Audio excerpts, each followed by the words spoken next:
Salut les frérots, c'est Franky Foot. J'espère que vous allez bien. Moi, je suis un peu dégoûté ce soir. Voilà, donc on va parler un peu de ce match Marseille-Metz. On me fait un partout. Alors, avant d'attaquer le débrief du match, je vais dédicacer vite fait cette vidéo à.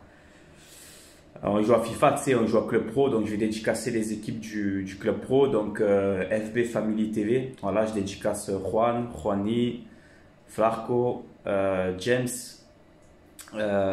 Nassim, Edji, Mendes. Et tu vois que j'ai oublié quelqu'un, je vais me faire tuer. Bon, je pense que j'ai oublié personne. Désolé les gars si j'ai oublié. Parce que je suis tellement dans le match, je suis énervé. Donc dédicace à vous. Écoute, on va parler de ce match Marseille-Metz. On fait un partout. Donc, je sais pas si c'était un 4-2-3-1 ou un 4-3-3. J'ai plus vu finalement peut-être un 4-3-3 côté Villas-Boas. Donc je sais pas s'il a vraiment changé son système de jeu. Donc sa composition d'équipe, donc Sakai et Nagatomo sur les ailes, Kaletatsar Alvaro dans l'axe, Rongier, Sanson et c'était Rongier, Sanson, Camara au milieu de terrain. Payet, Benedetto, Thauvin, donc toujours apparemment le même système, même s'il y a eu quelques animations différentes. On a vu Nagatomo et Sakai qui rentraient beaucoup intérieur. Mais voilà, tu fais un partout contre Metz. 3 matchs au Vélodrome, tu prends 2 points. Match nul contre Lille, immérité, normalement tu dois perdre le match. Et ce soir, le point que tu prends contre Metz, c'est un hold-up, comme on dit, tu vois, parce que tu dois perdre ce match. On égalise à 30 secondes de la fin et on ne mérite pas d'égaliser. Voilà, je vais être objectif et je suis supporter de l'OM. Eh bien, je vais être objectif. Voilà. Alors, les points forts que j'ai vus dans ce match, c'est Benedetto, on a réussi un peu plus à le trouver. Donc ça m'a fait plaisir, mais il n'a pas marqué. Mais Benedetto, on a vu, il a failli mettre un but d'anthologie, la retournée qui te fait là. Mais voilà, la première mi-temps, c'était dégueulasse. Tu n'as pas d'action. Le jeu est arrêté. Voilà, tu as le ballon. 11 plombs. Il se regarde comme ça. Dès qu'il bouge, il n'y a pas d'appel. Il n'y a pas de frappe, il n'y a pas d'action. On joue contre Metz. On joue contre John Boy et Oukidja dans les cages. Tu fais zéro action, néant total. Offensivement nul, le milieu de terrain on se fait manger. Voilà, les milieux de terrain, on était à la cave complet, Rongier. On ne le voit plus. Sanson, tu as marqué ton but à la fin, mais Sanson, tu as été dégueulasse. Il faut en parler aussi. Sanson, tu perds trop de ballons, tu es trop irrégulier. Voilà. Donc première mi-temps dégueulasse, deuxième mi-temps elle démarre pareil. Hein. Alors attendez, de la 45e minute à la 65e minute, tu fais zéro frappe. Tu restes presque 20 minutes contre Metz. Je répète, hein, on ne joue pas Lyon, Paris ou Monaco, on joue Metz. Un club qui va jouer le maintien. De la 45e minute à la 60e minute, tu fais zéro frappe. Bravo les gars, c'est bien, continuez comme ça. Donc 60e minute, il n'y a pas de frappe. Ouverture du score de Metz, hein, on le voyait venir évidemment, hein, c'était logique. But de Nian, voilà. Tête magnifique, Nagatomo en retard au marquage. Kaletatsar aussi un petit peu fautif sur le but, mais je lui en veux moins. Et Mandanda, le pauvre, il ne peut rien faire. Donc 1-0 pour Metz. Et là, d'un coup, tu vois un petit peu l'OM qui essaye de se réveiller, mais on est trop faible techniquement. Je vais dédicacer aussi l'OM c'est nous sur Facebook. Voilà, je suis avec eux maintenant. N'hésitez pas à vous abonner à leur page. On a fait le live maintenant là pour débriefer le match Marseille-Metz.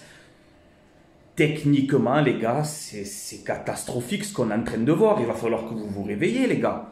Il va falloir que, parce que moi, le match nul, moi, je le prends comme une défaite. Hein. Moi, je vous le dis. Hein. Un point contre Metz, c'est une défaite. Hein. C'est Metz, d'accord?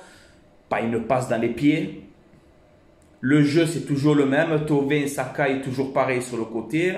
Sakai, il la passe à Thauvin. Thauvin, il fait son crochet. Il la passe à Sakai. Votre jeu, même moi, que je suis débutant, que je bois du café toute la journée, que je fume des cigarettes toute la journée, je vous le prends le ballon. Je sais ce que vous allez faire. Il n'y a aucune créativité, il n'y a rien. Il n'y a rien. Alors voilà, il va falloir se réveiller.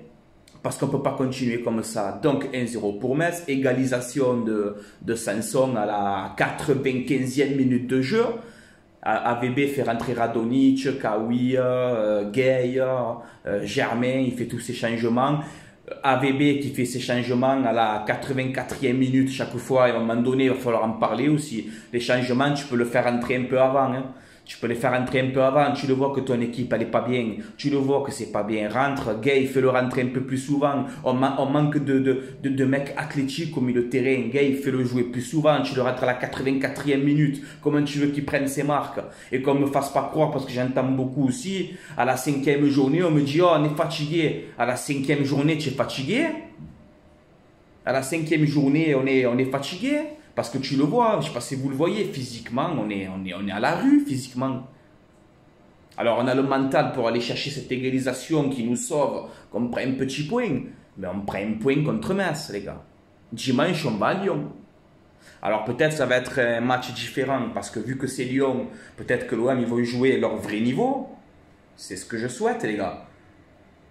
Mais franchement, hein, on n'est pas en crise.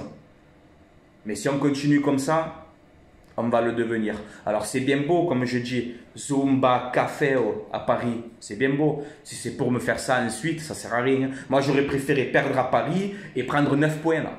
Tu vois, parce que là aujourd'hui tu te retrouves, je crois que tu as 8 points. Tu vois, voilà. Donc catastrophique. Villas-Boas remet en question. J'espère que la venue de Luis Enrique va nous faire du bien. Par contre, les médias, je vous le dis à l'avance, je vois de partout Luis Enrique, le nouveau Mbappé, Luis Enrique, le nouveau Neymar. On se calme, les journalistes. On se calme. On a recruté Luis Enrique, laissez-le tranquille. Il vient d'arriver. Il n'y a pas d'Mbappé ou de Neymar. On s'en fout complètement. On a recruté Luis Enrique. Voilà.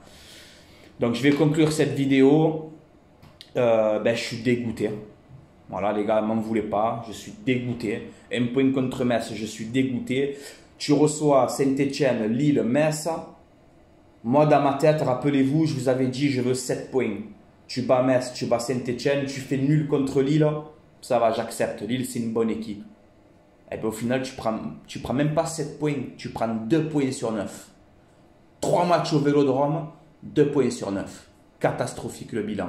Alors allez l'OM à la vie à la mort comme d'habitude, je serai toujours derrière vous, dans la victoire comme dans la défaite, je serai là. Hein? Je vais dédicacer Eddie aussi, je crois que je l'ai oublié. Je serai là, mais réveillez-vous les gars. Réveillez-vous, parce qu'on est une équipe de Champions League. D'accord, cette saison? Et je pense qu'il y a certains joueurs qui ne méritent pas de porter ce maillot de l'OM. Ils ne le méritent pas. Voilà, alors on va se bouger. On va se bouger. Voilà. Je vous laisse là, les gars. C'était Franky Foot. Allez l'OM à la vie, à la mort, comme d'habitude. Et bougez-vous le cul. Bougez-vous le cul. Voilà, c'est tout ce que j'ai à dire. Et je vais aller me coucher parce que je suis énervé. Allez, ciao les frérots.